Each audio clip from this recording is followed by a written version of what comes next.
একটা গা ছমছম করা পরিবেশ, কিন্তু প্রায় সন্ধে হয়ে আসছে। চারপাশটা দেখে বুঝতেই পারছো, সেরকম একটা ফিলিংস না হলেও একটা অন্যরকম ফিল হচ্ছে। কি সমুদ্র একদম নিস্তব্ধ।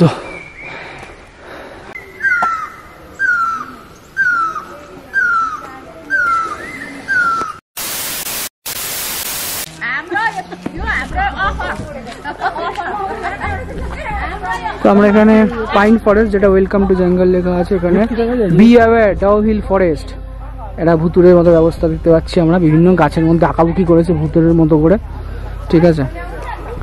তো সেখানে আমরা প্রবেশ করছি, 20 টাকা টিকিট। সেই টিকিট কেটে আমরা ঢুকছি। এই দেখো বন্ধুরা, be aware Dow Hill forest.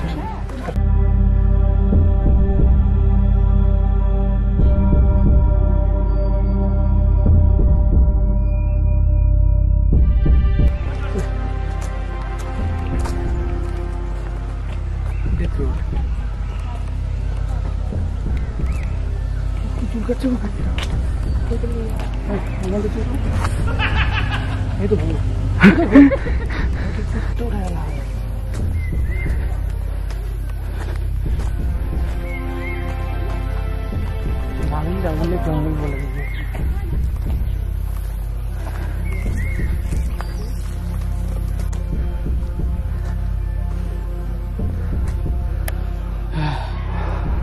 একটা গা ছমছম করা পরিবেশ, কিন্তু প্রায় সন্ধে হয়ে আসছে।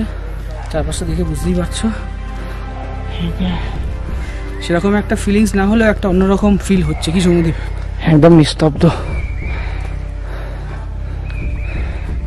আমি তুই ছাড়া এই এলাকায় আর কেউ নেই, দেখ কারোরই দেখা পাচ্ছি না আমরা এই মুহূর্তে। মাঝে মাঝে মেঘ এসে পুরো অন্ধকার হয়ে যাচ্ছে। ওটা তো আরো ভয়ের, মেঘ এসছে যখন পুরো অন্ধকার হয়ে যাচ্ছে, কিছু দেখা যাচ্ছে না রাস্তা, বুঝতে পারছি না আগে কি রয়েছে না রয়েছে। তার মধ্যে এমনি জায়গাটা হন্টেড, একটা পুরনো হিস্ট্রি রয়েছে। তো এই যে বাড়িটা দেখছেন না, এটা ভিক্টোরিয়া বয়েজ স্কুলের পেছন দিকের অংশটা দেখা যাচ্ছে। ক্ষেত্রে অনেকে বলছেন যে এটা হচ্ছে একটা হসপিটাল, ছোটোখাটো হসপিটাল ছিল আগে, যেটা এখন পরিত্যক্ত হয়ে গেছে। তো শোনা যায় যে এই যে হসপিটালটা ছিল বা বয়েজ স্কুলের এই যে ব্যাক পোর্শনের যে অংশটা, এটা নাকি অলমোস্ট হন্টেড। এখানে বিভিন্ন রকমের প্যারানর্মাল অ্যাক্টিভিটিস লক্ষ্য করা গেছে। তারা এটাও দাবি করেছে যে এই সব জায়গাতে কিন্তু পুরোনো দিনে, মানে এটা তো পুরো 100 বছরের পুরনো একটা প্রতিষ্ঠান, তো সেই আগেকার সময়ে কিন্তু বিভিন্ন ধরনের অলৌকিক কর্মকাণ্ড এখানে লক্ষ্য করা গেছে। তার সঙ্গে তো মাঝে মধ্যে মানুষজনের হাঁটা চলার শব্দ, বিশেষ করে রাত্রিবেলায়, তারপরে ফিস ফিস আওয়াজ শুরু করে মানুষজনের চলে যাওয়া, হঠাৎ করে ভ্যানিশ হয়ে যাওয়া, এইসব কিন্তু লেগেই ছিল এই অঞ্চলটা জুড়ে। যদিও এই স্কুলের স্টাফ থেকে শুরু করে স্থানীয়রা কিন্তু এই বিষয়টা মানতে নারাজ। তারা পরিষ্কার করে বলে দিচ্ছে, কার্শিয়াংয়ের এই যে ডাউ হিল রোড বলুন বা ভিক্টোরিয়া বয়েজ স্কুল, এর ওখানে কোনো রকম অলৌকিক কর্মকাণ্ড, কোনো রকম প্যারানর্মাল অ্যাক্টিভিটিস বা কোনো রকম ভৌতিক ব্যাপার নেই।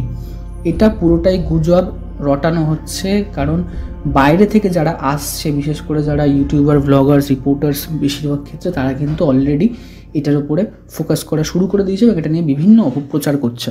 কারণ ডাউ হিল রোডের এই জায়গাতে কখনোই কোনো রকম ভৌতিক কর্মকাণ্ড ঘটেনি।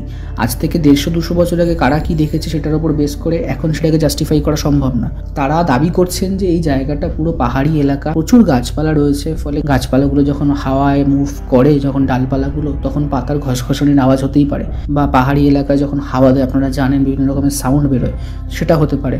বা এই যে চত্বরটা মাঝে মধ্যে পুরো মেঘে ঢেকে যায়, তো হট করে মেঘটা আবার সরে গেল, আবার মেঘ চলে এলো, এই যে শ্যাডোই মুভমেন্ট, এগুলো কিন্তু খুব কমন। ফলে যারা দাবি করছে যে আমরা এখানে ছবি তুলছিলাম, ভিডিও করছিলাম, হঠাৎ দেখলাম একটা শ্যাডো চলে গেল, তারপর দেখলাম যে ফোনে সেভ করেছিলাম কিন্তু পরে দেখছি ফোন থেকে নিজে থেকেই রিমুভ হয়ে গেছে, এই বিষয়গুলো কিন্তু স্রেফ ধাপ্পাবাজি, মানে ঢপ ছাড়া আর কিছুই না। তারা এটাও বলছে যে আমাদের এখানকার স্থানীয় মানুষরা কিন্তু এটা কখনোই প্রমোট করে না, অথচ বাইরে থেকে যারা আসছে তারা কিন্তু এই বিষয়গুলোকে খুব প্রমোট করছে। বিশেষ করে কিছু টিভি চ্যানেল বলুন, কিছু নিউজ পেপার, তারা কিন্তু বারবার বলছে যে one of the most haunted place হচ্ছে কার্শিয়াংয়ের ডাউ হিল, অথচ এখানে কিন্তু কিছুই নেই। তারা এটা বলছে যে ভিক্টোরিয়া বয়েজ স্কুলের যে অ্যাডমিনিস্ট্রেটিভ বডি রয়েছে, তারা কিন্তু লোকাল পুলিশ অর্থাৎ কার্শিয়াং পুলিশের সাথে আলোচনা করেছে, করে এটা নিয়ে কিন্তু একটা বিজ্ঞপ্তিও জারি করেছে যে এখানে আপনারা ঢুকতে পারবেন না, এখানে নো এন্ট্রি আছে, এখানে যাওয়া যাবে না, এবং তারা কিন্তু সব রকমভাবে ব্যবস্থা নিচ্ছে। কোনো রকম উল্টাপাল্টা কোনো কর্মকাণ্ড দেখলে তারা কিন্তু লিগাল স্টেপ নিতে বাধ্য হবে, এটা জানিয়ে রেখেছে।